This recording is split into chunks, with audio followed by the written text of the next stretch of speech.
அதன் பிறகு நாங்களும் அல்லாஹ் அக்பர்னு சொல்லுவோம்டா.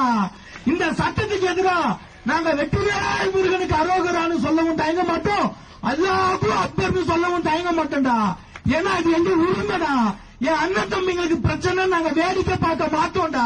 ஏன்னா எங்களுக்கு இந்த துன்பத்துல சோறு போட்டது, மசூதி திறந்து விட்டது, எங்க கூட நின்னது, எங்களை தீட்டுன்னு சொல்லாதது, நாங்க வந்தா போனா கழுவி விடாம இருந்தது, எங்களுக்கு சமமா நடத்தினது, எங்களுக்கு சமத்துவத்தை கொடுத்தது நீ கிடையாது ராஜா.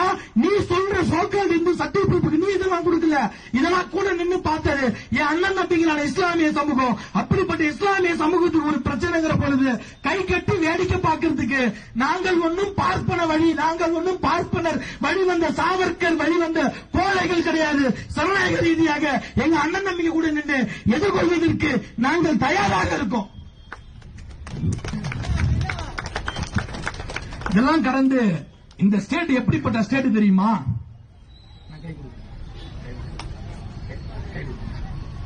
இதுதான்டா நாங்க, எங்களை யாராலையும் பிரிக்க முடியாது. எங்களுக்கு சாதி மதம் இன்னும் மொழி எதுவும் கிடையாது. நாங்கெல்லாம் மனுஷங்க, சமம். சமூக நீதியை போதித்த மாநிலம் எங்க தமிழ்நாடு, சமத்துவத்தை போதித்த மாநிலம் எங்க தமிழ்நாடு. இப்படிப்பட்ட தமிழ்நாட்டில் பெரியாரின் கட்டமைப்பால் உருவாகிய தமிழ்நாட்டில் ஒன்னும் புரிய முடியாது அப்படின்னு நான் சொல்றேன். நீ பேசு ராஜா, நீ பேசு. நீ பேச பேச பேச பேச நாங்க தான் ஸ்ட்ராங் ஆகுவோம். எங்க அண்ணன் தம்பிகளுடைய உறவுகள் தான் ஸ்ட்ராங் ஆகும்.